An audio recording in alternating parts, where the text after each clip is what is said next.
بسم اللہ الرحمن الرحیم جزا اللہ عنا سیدنا محمد ما هو اہل رب اشرح لی صدری ویسر لی امری واحلل عقدۃ من لسانی یفقهوا قولی یا مقلب القلوب ثبت قلبی علی دینک۔ پارہ 9 کا آغاز سورۃ الاعراف کی آیت 88 سے ہوتا ہے۔ اس آیت کو تکبر کی روشنی میں دیکھیں گے۔ اس پارے میں تکبر کی مختلف قسموں کا بیان ہے۔ تکبر اتنا برا عمل ہے کہ دنیا میں سب سے پہلی نافرمانی کا سبب تکبر ہی تھا، جو ابلیس نے حضرت آدم علیہ السلام کو سجدہ کرنے کے معاملے میں کی۔ تکبر کے بارے میں بہت ساری آیات قرآن پاک میں اور احادیث میں ہیں۔ اللہ کے نبی صلی اللہ علیہ وسلم کی صرف ایک ہی بات تکبر کے گناہ کو بیان کرنے کے لیے کافی ہے، اور وہ کیا ہے کہ جس کے دل میں رائی کے دانے کے برابر بھی تکبر ہوگا وہ شخص جنت میں نہیں جائے گا۔ آیت 89 میں ہم سب کے لیے عمل کے نقطے ہیں۔ جب کبھی کوئی بھی دین پر عمل سے روکے یا اللہ کے دین کو پھیلانے سے روکے تو فوراً اسی رب سے مدد مانگ لیں کہ اے اللہ تو میرا فیصلہ کر، تجھے یہ کام پسند ہے، تجھے لگتا ہے کہ یہ کام مجھے کرنا چاہیے، تو میرے راستے کی رکاوٹوں کو دور کر، یہ مجھے اس سے روک رہے ہیں، اللہ تو ہی ان کے دلوں میں یہ بات ڈال دے۔ آپ دیکھیں گے کہ یوں کام ہونے لگیں گے کہ آپ سوچ بھی نہیں سکتے۔ آیت 97 میں اللہ تعالی ہم سے بہت گہری بات کہہ رہے ہیں کہ لوگوں سے اللہ تعالی رحمتیں کب اٹھاتے ہیں؟ جب قومیں نافرمان ہوتی ہیں۔ اللہ کی روٹھی ہوئی رحمتوں کو بلانے کا طریقہ عزت اور دولت سب کچھ پانے کا راستہ ایمان اور تقوی ہے۔ جب ہم اللہ تعالیٰ کے فرما بردار رہتے ہیں تو اللہ کی یہ نعمتیں سورج، چاند، ستارے، بارشیں، ہوا اور پانی بھی ہماری خدمت کرتی ہیں، اور جب سرکشی ہمارے اندر آنے لگتی ہے تو اللہ تعالیٰ کسی ایک نعمت کو سرکش بنا دیتا ہے۔ قوم عاد پر اس نے ہواؤں کو سرکش بنا دیا، قوم نوح پر اس نے بارشوں کے بند کھول دیے، قوم صالح کے اوپر اللہ تعالیٰ نے چنگاڑ ڈال دی، اور اسی طرح وہ ایک نعمت پوری قوم کی تباہی کا سبب بنی۔ ہم اپنا جائزہ لیتے ہیں، کیا میں برکت چاہتا ہوں تو مجھے اس بات کا یقین ہے کہ برکتیں تو مجھے ایمان اور تقوی کے راستے سے ملیں گی۔ آیت 97 اور 98 میں بھی ہمارے لیے محاسبے کا نقطہ ہے۔ کیا مجھے اللہ کی پکڑ سے ڈر لگتا ہے؟ کیا گناہ کرتے وقت میں سوچتا ہوں کہ اللہ تعالیٰ نے مجھ کو پکڑ لیا تو میں کیسی موت مروں گا؟ انسان جو کام کرتے ہوئے مرے گا اسی کام پر اٹھایا جائے گا۔ اسی طرح آیت 100 میں بھی ہمارے لیے محاسبے کا نقطہ ہے۔ کیا ہم پچھلی قوموں سے سبق لے چکے؟ نتیجہ کیا ہوتا ہے جب انسان دوسروں کے حال سے سبق نہیں لیتا تو اللہ ان کے دلوں پر مہریں لگا دیتا ہے، سوچ ختم ہو جاتی ہے۔ انسان کی کمزوری ہے کہ جب ایک دفعہ نہ نکل گئی تو ہاں میں نہیں بدلتی۔ یہ تکبر کی وجہ سے ہے۔ اپنے آپ کو ڈھونڈیں، اپنے لیے محاسبے کا نقطہ دیکھیں۔ کبھی کسی بات پر نہ کر دوں، پھر بعد میں میرا دل مان بھی جائے کہ میں نے غلط کیا تو پلٹ آتا ہوں۔ اگر پلٹ کر آ گیا تو مبارک ہو کہ آپ متکبر نہیں ہو۔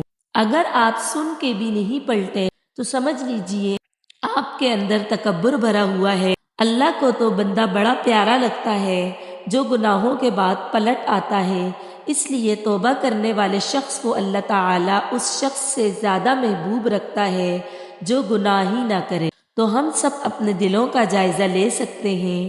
اس بات سے پتہ چلتا ہے کہ حق کا انکار دلوں پر مہر لگا دیتا ہے۔ آیت 103 سے چند اگلی آیات میں فرعون اور موسیٰ علیہ السلام کا ذکر ہے۔ فرعون کون ہے؟ قوت کے تکبر کا شکار لوگوں کے لیے رول ماڈل ہے۔ فرعون، اس کو اپنی قوت پر بڑا ناز تھا۔ کہتے ہیں کہ اس کی اتنی بڑی سلطنت تھی کہ جب کبھی اس کا قافلہ کہیں جا کر پڑاؤ ڈالتا تو جو خیمے وہاں لگاتے تھے اس کے لیے بھی انہیں کیل ٹھوکنے پڑتے۔ اس پر بڑا فخر کرتا تھا کہ ہماری اتنی بڑی ریاست ہے، ہم سب سے زیادہ طاقتور ہیں۔ تو اللہ تعالیٰ ان آیات میں ہمیں سبق دے رہا ہے کہ کہیں ہم میں تکبر تو نہیں۔ حضرت موسیٰ علیہ السلام کو فرعون کے پاس بھیجنے کا پہلا مقصد تھا کہ فرعون کی غلامی سے بنی اسرائیل کو آزاد کرانا۔ فرعون کے ڈوبنے کے بعد دوسرا مقصد شروع ہوا کہ جو تورات دی گئی اس کے مطابق زندگی گزارو۔ آیت 142 سے حضرت موسیٰ علیہ السلام کی زندگی کا دور شروع ہوتا ہے جب تورات نازل ہونے والی ہے، دشمن چلا گیا، اللہ تعالیٰ نے فرعون کو ڈبو دیا، غلامی سے آزادی مل گئی، قوم باہر آ گئی۔ اللہ تعالیٰ نے حضرت موسیٰ علیہ السلام کو کوہ طور پر بلایا کہ اللہ کی عبادت کرو، ایک رب کو پکارو۔ پہلے 30 دن کا کہا اور پھر بعد میں 10 دن اور بڑھا دیے۔ یہاں ایک بات بڑی اہم ہے کہ اللہ تعالیٰ نے وہاں ہی کتاب کیوں نہ دی؟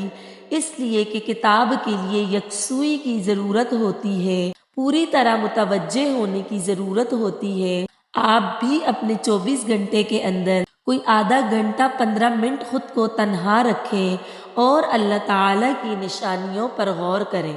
آیت 146 میں صراط مستقیم کی طرف اشارہ ہے اور آیت 148 میں بنی اسرائیل کی سوچ اور دل کی حالت بتائی جا رہی ہے۔ کیونکہ ان کے دل میں بچھڑا بیٹھا ہوا تھا، اس لیے اپنے لیڈر حضرت موسیٰ علیہ السلام کے جانے کے بعد بچھڑے کو اپنا معبود بنا لیا۔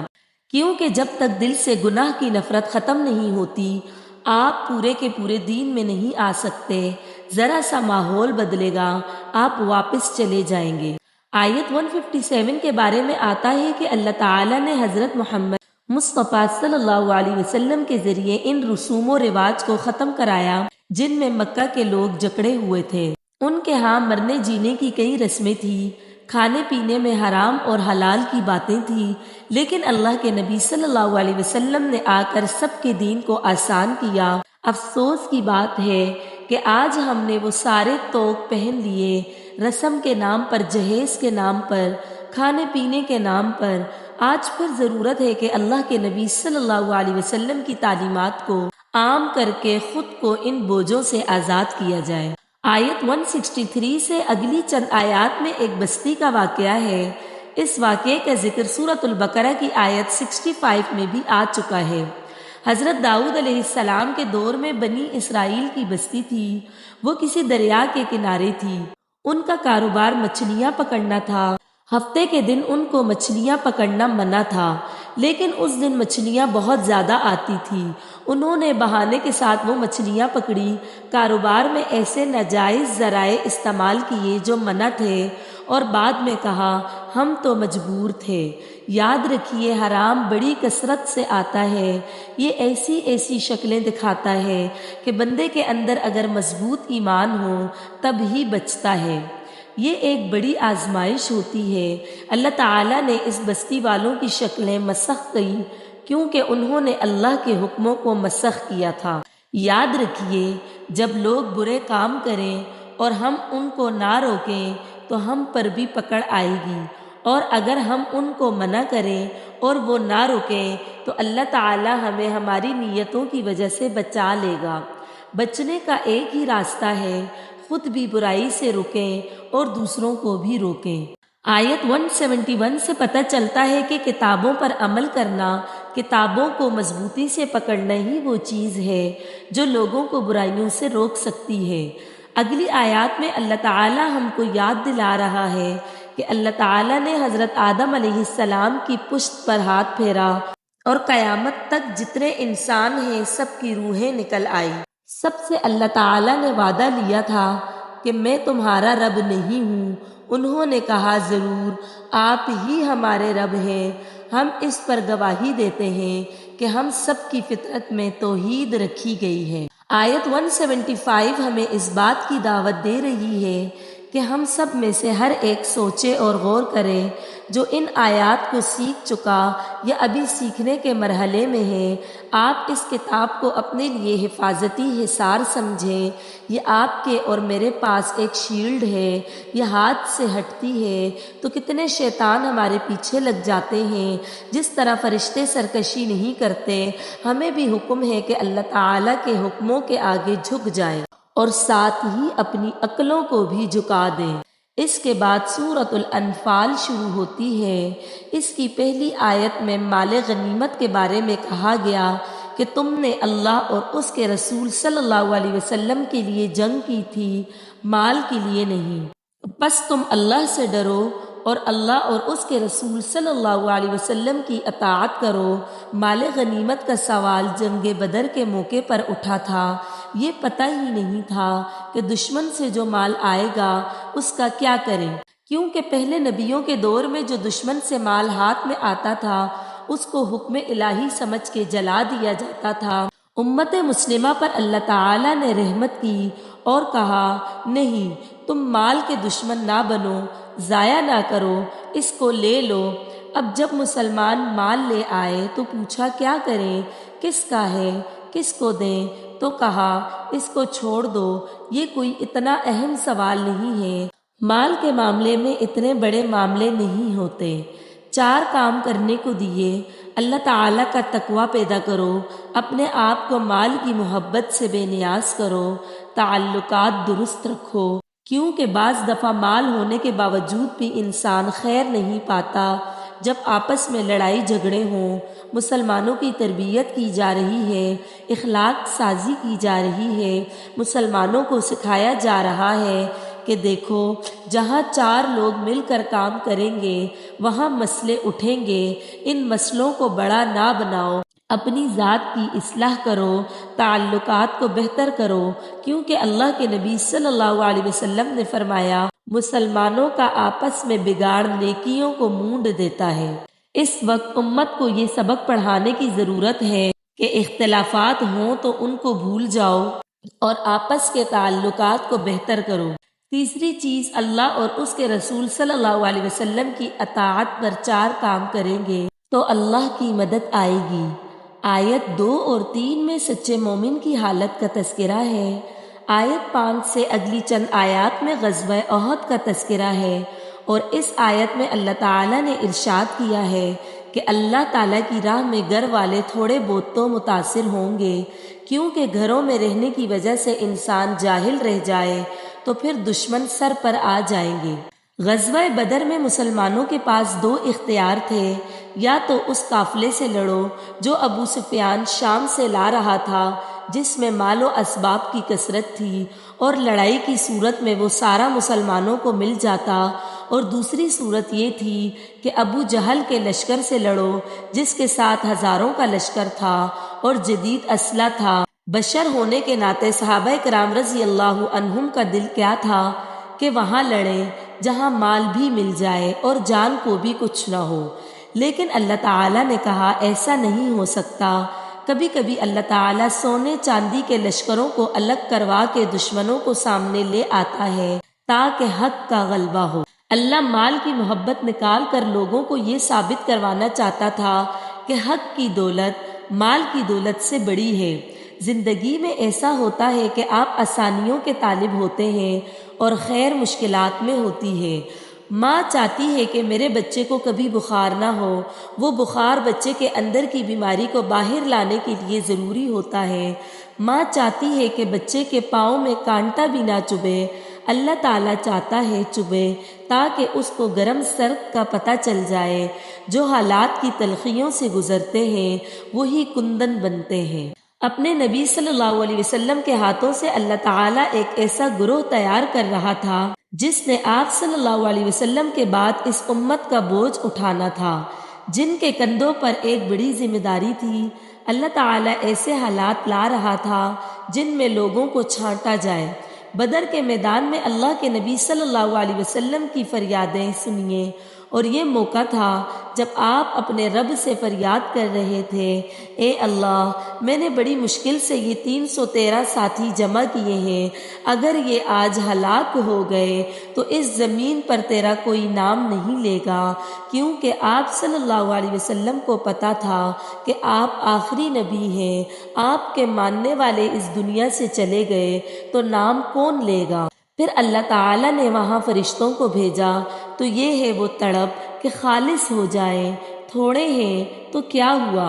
آیت 15 میں میدان جنگ میں پیٹھ پھیرنے کے بارے میں بتایا جا رہا ہے کہ یہ کبیرہ گناہ ہے، کیونکہ ایسے شخص نے اپنی جان تو بچا لی لیکن اسلام کو خطرے میں ڈال دیا۔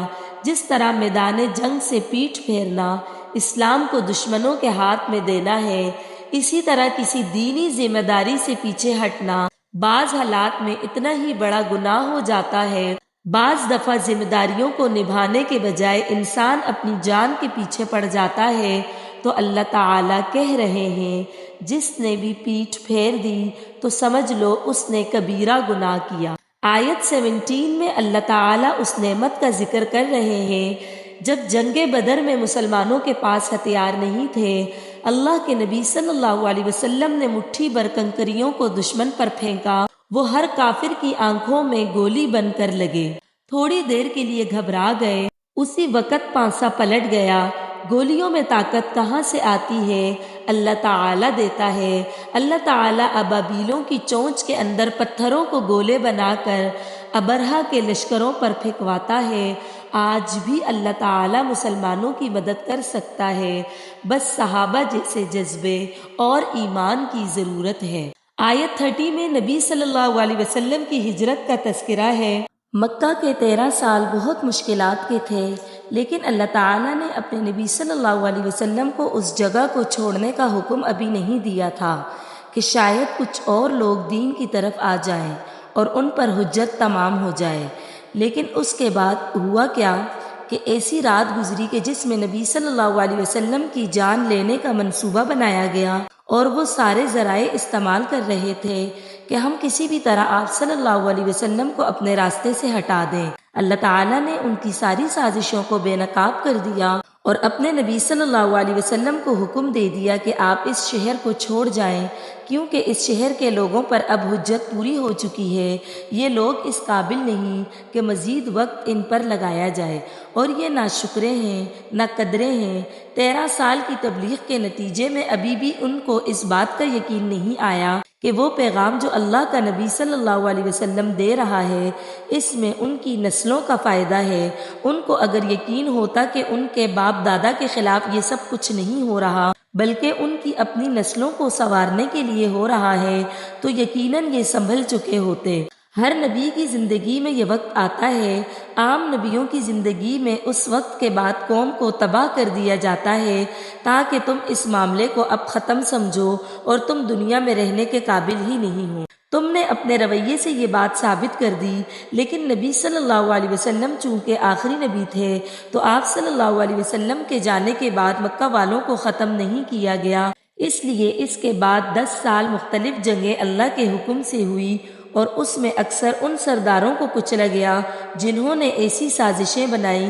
ہم اپنے لیے صرف ایک محاسبے کا چھوٹا سا نقطہ لکھ لیں، کیا ہماری بھی کسی نے دین کے لیے جان لینے کی کوشش کی؟ دیکھیں تو کچھ بھی نہیں ہے۔ الحمدللہ، اللہ تعالی ہم سب کو بچا کر رکھے۔ جب بدر کے میدان میں ابو جہل آ رہا تھا تو اس نے دعا کی، اللہ اگر یہ نبی سچا ہے تو ہم پر آسمان سے پتھروں کی بارش برسا۔ دیکھیں اس سے کیا پتہ چلتا ہے کہ بعض دفعہ لوگ غلط ہوتے ہوئے بھی خود کو حق پر سمجھتے ہیں، یعنی خود اس نے اپنے لیے بددعا مانگی، اللہ نے اس کا تذکرہ آیت 32 میں کر دیا۔ اس وقت اس کو یقین تھا میں سچا ہوں۔ ہم سب کو اس آیت کو پڑھتے وقت غم لاحق ہو جانا چاہیے کہ کہیں ایسا تو نہیں کہ میں جھوٹ پر ہوں اور اپنے آپ کو حق پر سمجھ رہا ہوں۔ اگلی آیتوں میں اللہ تعالیٰ ان کی کچھ ایسی باطل رسومات کا تذکرہ کر رہا ہے جو یہ کرتے تھے۔ آج ہم بھی اپنا جائزہ لیں اور محاسبہ کریں کہ کہیں آج کے دور میں ایسی ہی کوئی شکل بگڑی ہوئی تو نہیں ملتی۔ اگر آپ پارے کے آغاز اور انتہا دونوں کو ملا کر دیکھ لیں تو شروع میں قوم شعیب علیہ السلام کے متکبرین کی بات تھی، اور آخر میں نبی صلی اللہ علیہ وسلم کے سامنے جو لوگ تھے ان کے تکبر کی بات ہے، اور اللہ تعالیٰ نے بتا دیا کہ یہ نہیں مانیں گے۔ اس پارے کا موضوع تکبر تھا، تو یہاں سے ہمیں متکبرین کے رویے کی بات سمجھ میں آتی ہے کہ متکبر کی نفسیات کیا ہوتی ہے، یعنی اس کے اندر کیا کھیل چل رہا ہوتا ہے۔ باہر تو اس کی گردن اکڑی ہوئی ہوتی ہے، اپنے آپ کو بہت بڑا سمجھتا ہے، لیکن حقیقت یہ ہے کہ اصل میں کمتری کا شکار ہوتا ہے۔ یہ کسی کو گھٹیا تصور کر لیں یا کسی کو ذلیل سمجھ لیں، اس وقت تک خوش نہیں ہوتے جب تک اپنی بات نہ منوا لیں۔ تو اللہ تعالیٰ سے دعا کرتے ہیں کہ ہر قسم کے تکبر سے ہم کو دور کر دے۔ ہم جس تکبر کو جانتے ہیں اور جس تکبر کو نہیں جانتے، سب کو ہم سے دور کر دے، اور ایسا نہ ہو کہ ہم تو اپنے آپ کو بہت عاجز مزاج سمجھتے ہوں، لیکن اللہ تعالیٰ کی نگاہوں میں ہم متکبر ہو چکے ہوں اور لوگوں کی نظر میں ہم پہلے سے بھی چھوٹے ہو چکے ہوں۔ اللہ تعالیٰ ہمیں اپنا محاسبہ کرنے کی توفیق دے، آمین یا رب العالمین۔